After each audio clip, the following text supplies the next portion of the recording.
There. Okay, I'm Ray Roberts, and I want to welcome you to our webinar today in digital literacy. I'm the Senior English Language Fellow here in Lima. And you, Victor, who are you? Hello, everybody. I am Victor Hugo Rojas. I work at Universidad Nacional de Educación Ricaurte y Valle and Universidad Nacional Mayor de San Marcos. Thank you for attending this webinar. Okay, we want to ask you, when you think about digital literacy, what is one word that comes to your mind? Do you want to type that in the chat box for us?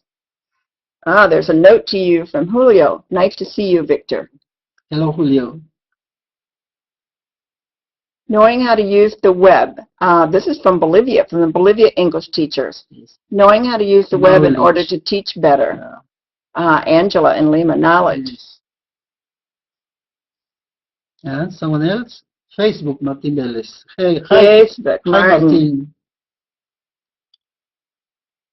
Technology. Technology, Maria.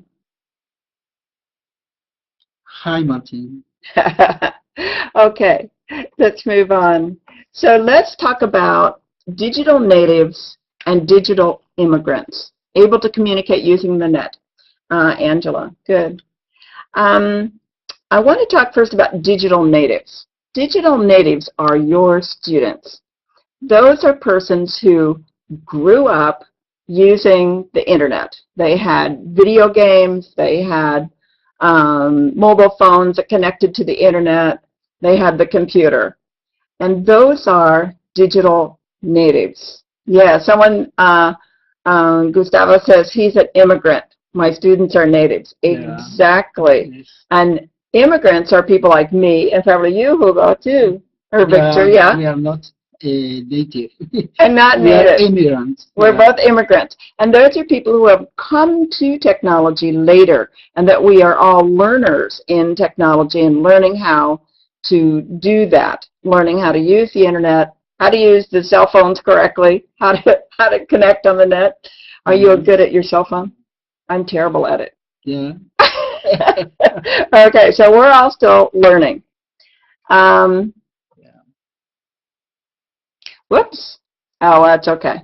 We skipped one slide, but that's all right. We're going to show you a quick video.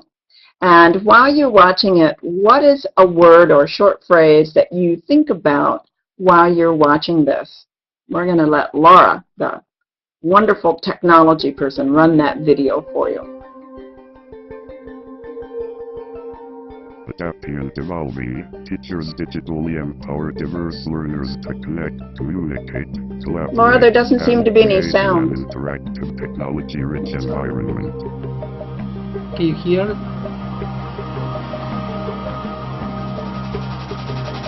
Yes, yeah, they hear.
teach, must never cease to learn.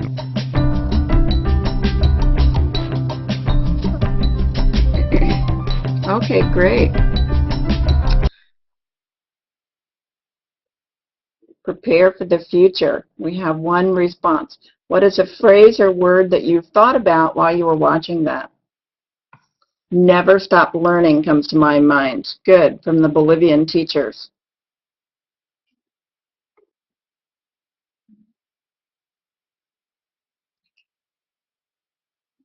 Okay, good. You're watching the video now on a second window. Ah, that's interesting, Julio. Okay, I'm going to ask you another question, and it's kind of a trick question. What basic item does a classroom need to inspire learners? And I'm going to answer that question, and here's the answer. Basic equipment and inspired teacher. That's what each classroom needs.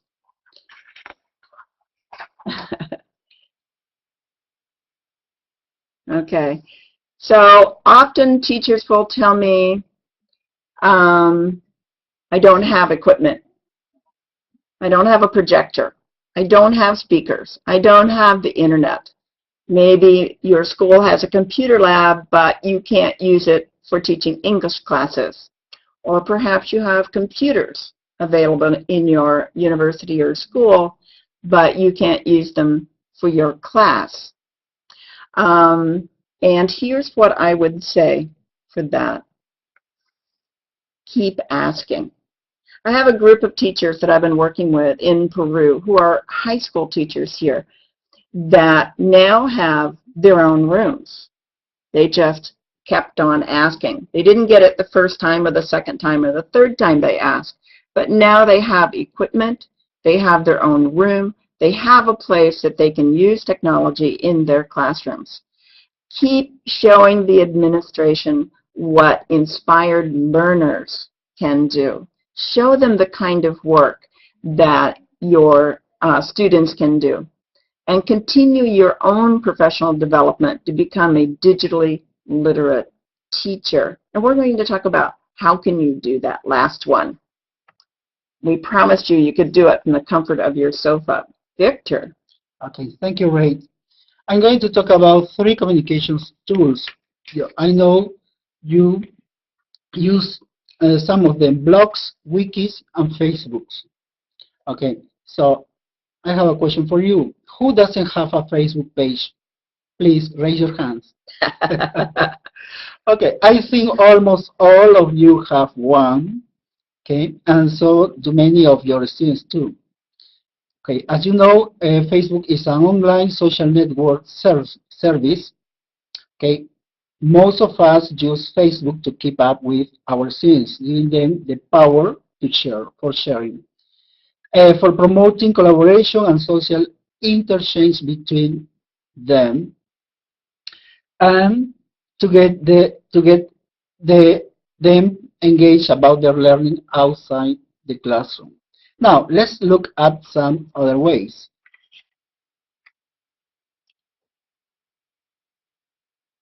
For example, a wiki.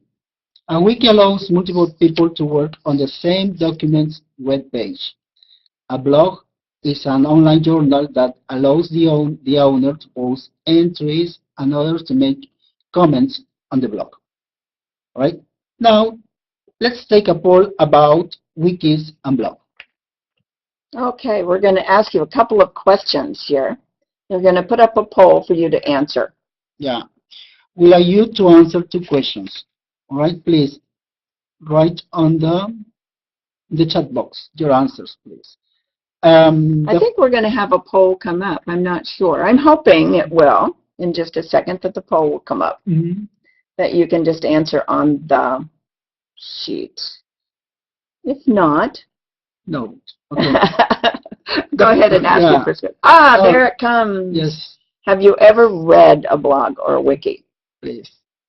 Yes or no? You can hit the chat. You can actually hit the poll. You can hit 1. Wow. Yes. Wow. All right. Yes.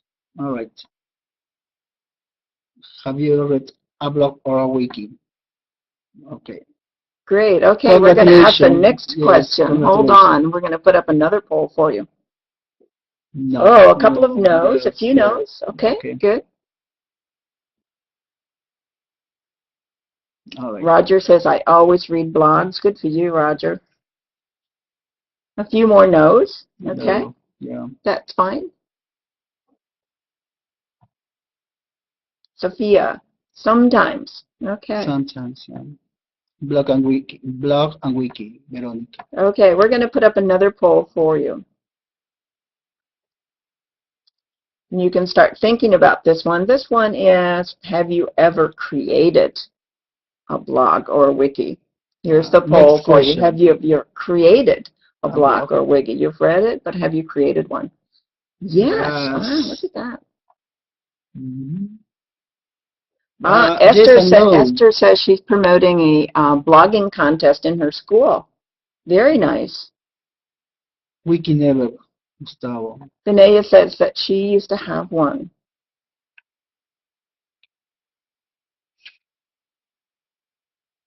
Gustavo's never looked at a wiki. No, so a lot more of you have not created one yourself. Okay. Okay, very interesting. Yes, very interesting. It seems that most of you have read a blog or a wiki, and most of you have created a blog or a wiki too. Yes. So. No, it looks like many of them have not created. Yes. They have not created a blog or a wiki. Yeah. Let's go on to the next slide. Next slide. We'll take down this poll. I'm going to let Laura take down that. There you go. Okay. You can do. You go ahead. You can do this type of poll. Okay. Easily on this free site. Yes. So. You can create and publish online service in minutes and view the results graphically or in real times. This is a very good, very easy platform for service. And it's free. It's free. Even their students could do this. It's free. A poll very similar to the ones that we just did, and your students can do it, or you can do it for your students as well. Okay, sign up free. Mm-hmm. Yeah. Wow. No.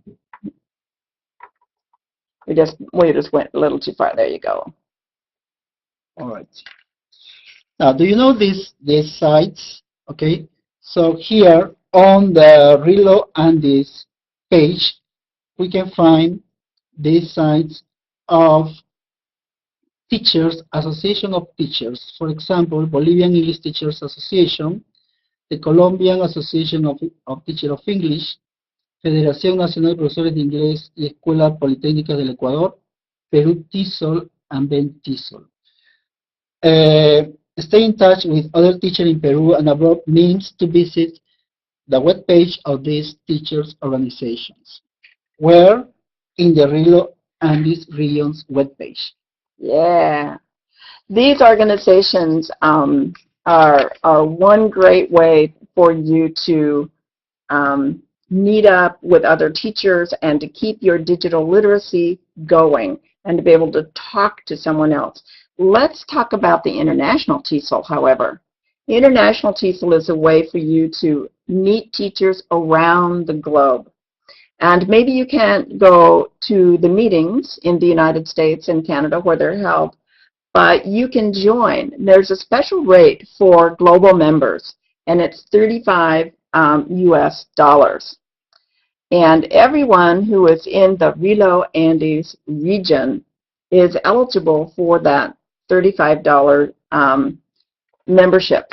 And there it is. It shows all of them that are available, and you can find that on the International TESOL website. I'm going to, as soon as this slide changes a little bit, I'm going to show you about interest sections. And this is what I think is so exciting about belonging to International TESOL, is that Once you join, you can belong to all of those intersections down in that little red box that I have there for you. I belong to a lot of them, so I get a lot of emails.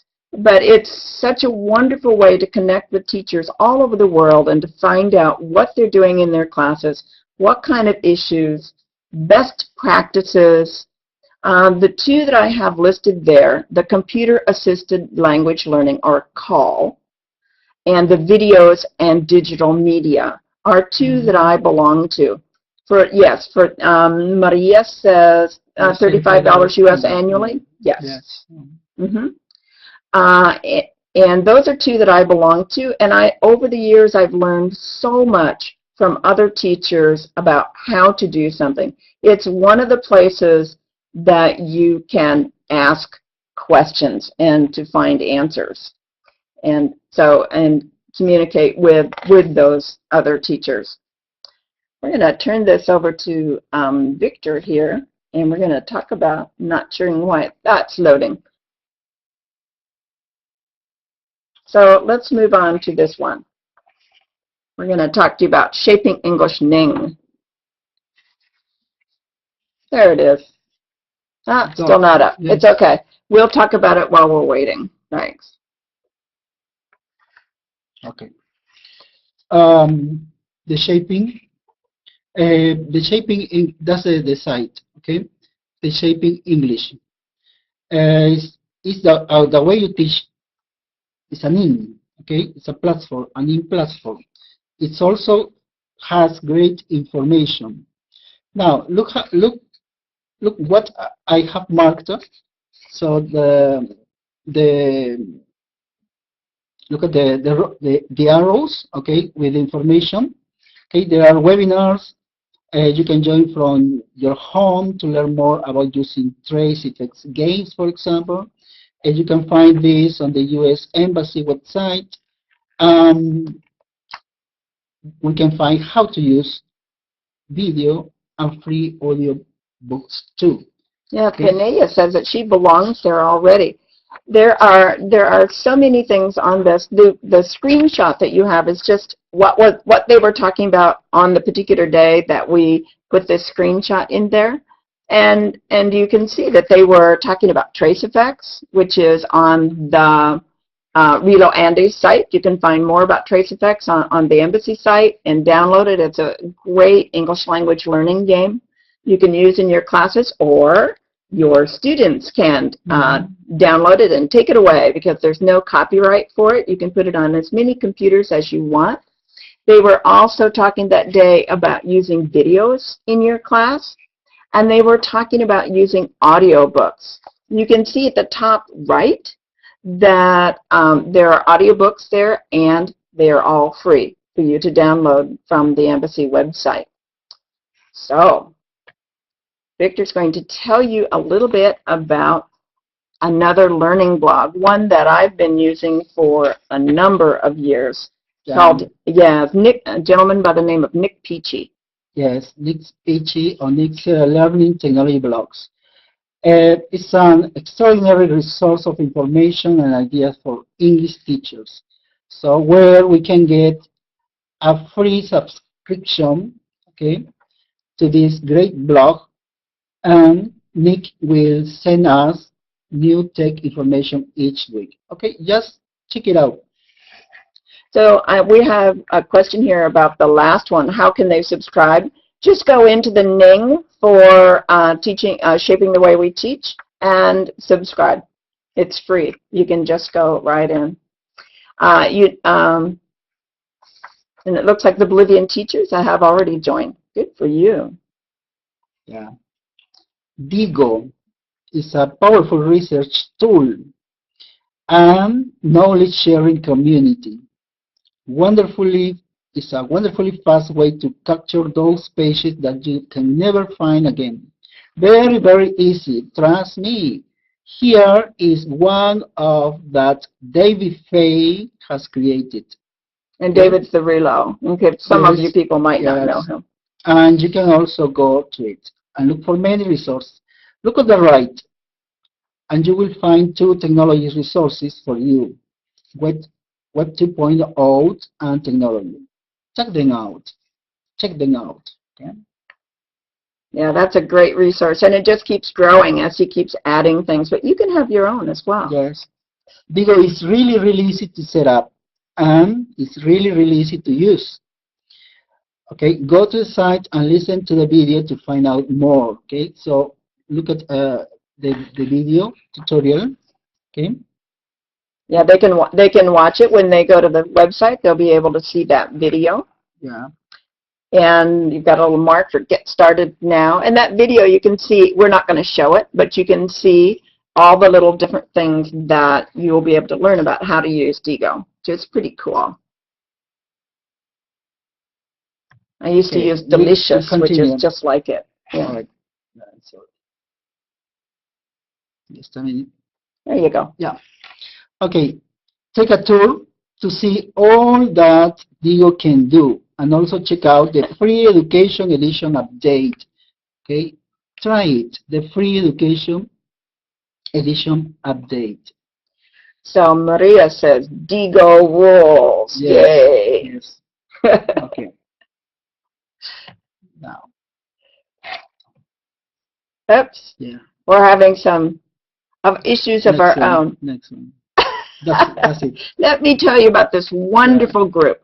This is a wiki. And we talked about wikis as a place where multiple users can go to all work on the same web page. This is a fabulous group of teachers. They're all secondary high school teachers. And what they are hoping to do is to put, you all know, if you're a secondary teacher, you all know you all have 5 new books this year. On each level has a new book. And as they create lesson plans, and as they create videos or teacher-made materials, they're putting them up on this website. So this is one way for you to keep up with some of the kinds of things they're doing, and I think you'll be amazed at what these teachers have to offer you. So I highly recommend that you keep up with this group. Sarah says she loves this page. About Wiki for collaborative writing. If you want to create a wiki for your students to write together, we recommend PBWorks. Okay, look at the links. PBWorks is an online team collaboration. Encourages student-centered learning. PBWorks provide access to information sources, host and share info between students, make distance learning more interactive and collaborative. It's very, very easy to set up and use. Try it. Do you know what PB stands for? PB? Peanut butter. It's Peanut Butter Works. Yeah. So whoever set this up had a good sense of humor. But it's really, really easy to set up a wiki. That's it. We're going to tell you about webheads in action. Why don't you go ahead while that next page loads? It's loading. It's just taking time because we have a lot of screenshots and those are heavy. Yes. Okay. Learning Together. Okay. Learning Together is an umbrella project of webheads in action. Have you ever heard about webheads? Any of you know of Webheads in Action? Yeah, They're a great group. Yeah, they are teachers that help other teachers with technology mainly and how to use it in your classroom. So you may meet them every Sunday morning, joining their Yahoo groups, and you can get their weekly emails of information. Okay, join their Yahoo groups, okay, in order to get more information about webheads in actions. I can tell you that I've been a member of this group for at least 7 years maybe, and I have learned so much. It's the place that I can go to ask questions. It's the place where I first learned about Skype. I did my very first Skype experiment with Webheads in Action. So they have taught me a lot over the years, and they're very generous with their knowledge. And broadcast webinars too. Mm-hmm. Now we have a terrific Ning coming up that you know a lot about, Victor. Yeah. Tell us about this Ning. So just a minute. It's a bit slow. This is yet another Ning for Peruvian teachers, but it's not just for Peruvian teachers. Everyone who wants to join it can join it. Nowadays, not only for Peruvian teachers, it's for teachers around the world. All right, PetsNet NIM, okay? It's a professional development site for English teachers worldwide, okay? It has been set up to inspire, innovate, empower, and transform our ELT field. In this link, you can meet and connect other teachers. Okay, you can teach and learn each other, ask for support, propose ideas, create and join groups, many other amazing tasks. By the way, this is my name at your disposal. I set up it to support you, English teachers. Okay, it has been inspired by the Bentisol Ning and the Setnen Ning from Colombia. So I want to say hello to Renata in Mexico. We have yes, guests from far away. Meta, yeah. Very, very nice.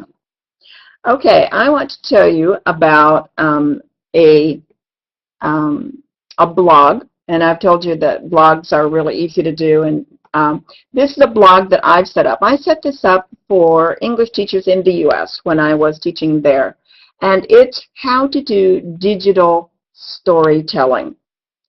And you can go to this blog and take a look at it. You're welcome. You will find in there things, suggestions for how to use the internet for your classes. For example, have the students go to the internet, find a picture that they like, have them put that picture on a page and write a 6-word story about it. Pretty easy, but bringing technology into your classroom. Find a picture of a color. I have a picture in there of a beautiful flower that takes up the whole frame. Find a picture about a color and write a paragraph about it, about that color. Or, for example, a photo, take a photo with your cell phone of some object at your house, and then write a paragraph about that object. So there's a variety of things that you can do, and you can find them all on that blog. Yeah, about the blogger.com. Okay, the blogger.com is a free weblog publishing tool for sharing text, photos, and videos. It is the easiest one to set up and use. Easy blog to create and use. Okay, now click on the click on and watch tutorial. Well, we can't click on it from here, but they can use that. You can look for this. It's by Chris Abraham. Yeah. And he put up this tutorial on YouTube. Yeah. So it's very easy on YouTube to just go there and say blogger tutorial, and you'll be able to find it.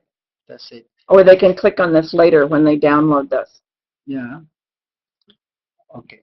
We continue. Mm-hmm. All right. And the most asked question is, how can we download YouTube videos? Here you are just one way, the YTV video downloader. There are many other available for free on the internet. It's for downloading and converting videos. Try it. It's very useful. Yeah, there are really lots of ways to do it. This is just the one that I use. But do you have a special one that you like to use? Yeah, this is one of the downloader we have on internet. Skype. Nowadays, I think that most of us use Skype for communicating, for interacting, for connecting with other teachers. It is free, and we can make free audio or video calls to anywhere in the world. Now, for language classroom, we can bring speaker into our classroom to share ideas and create in create innovative learning experiences with colleagues or with our students. Now, look at the sign up now. If you want to connect with your students, you can do it from home. Terrific. Yes. I want to just bring in a couple of the suggestions from the chat box.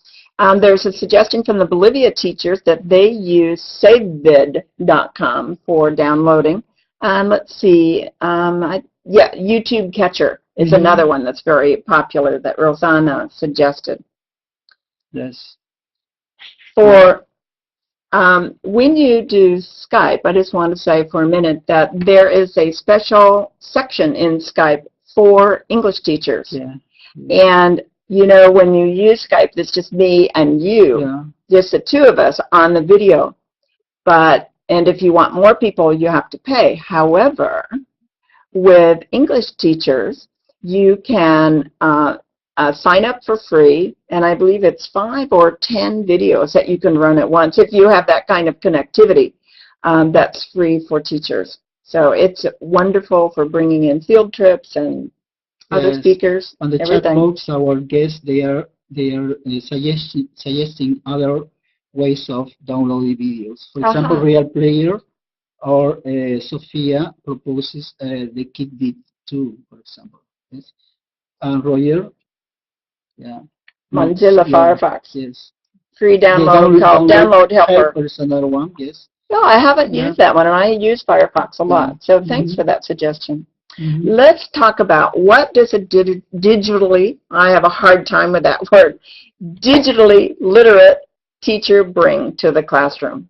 One of the things you bring certainly is extended learning time. I know here in Peru, the public school teachers have 2 hours a week for their students, just 2 hours for English. It's very little time. So with the internet, you can extend their learning time through projects, through homework.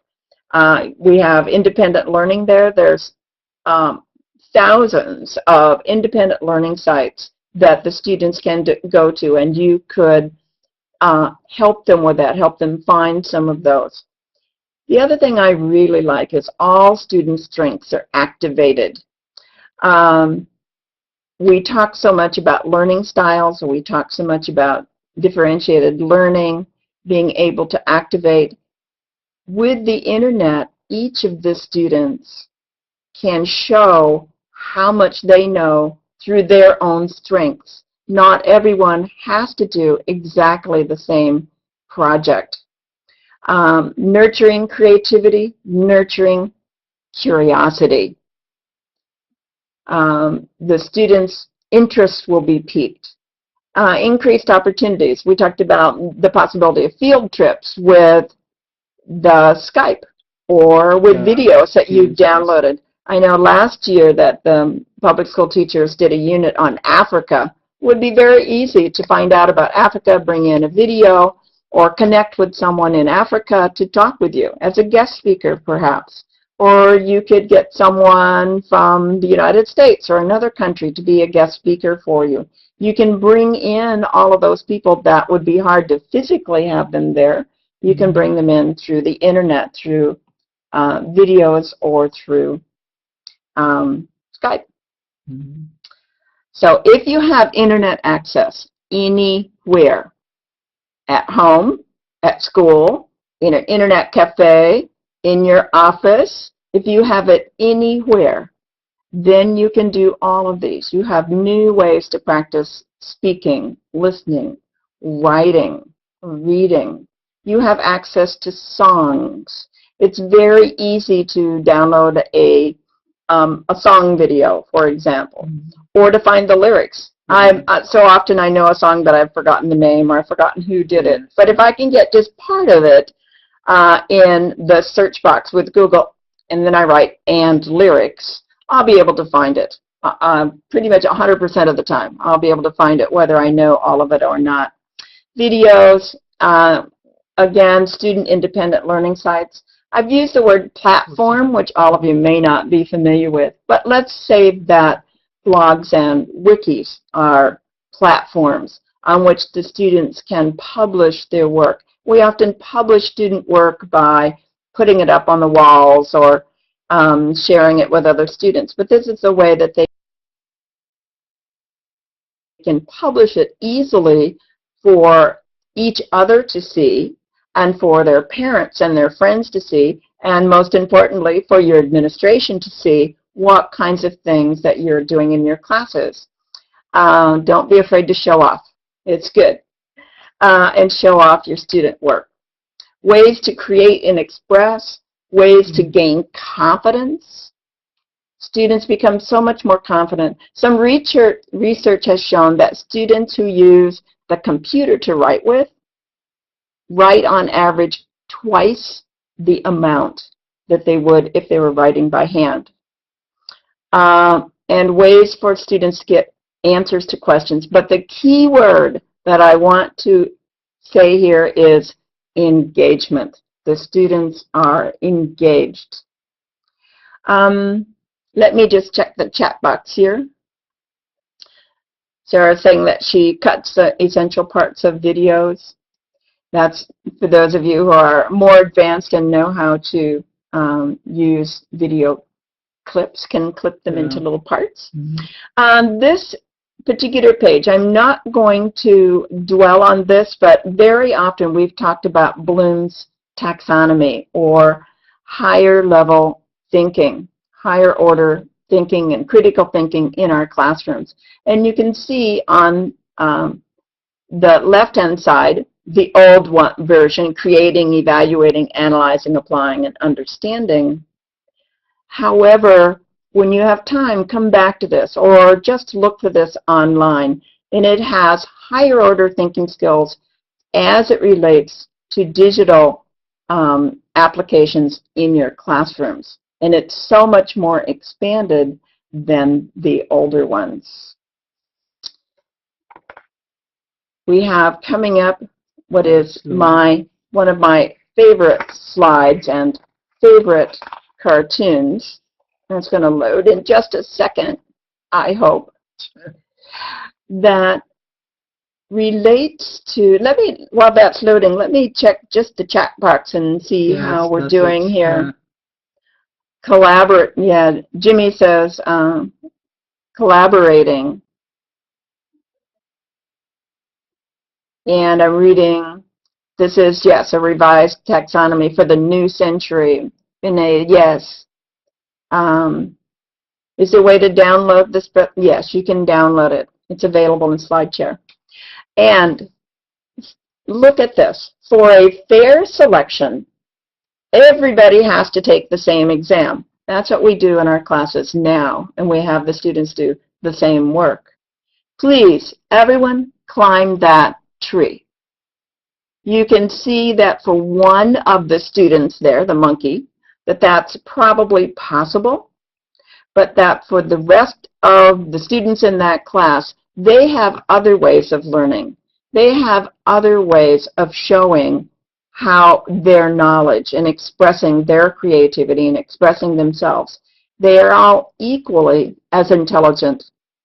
And so fairness, yes, talking about fairness. All right, times for reflection. Okay, so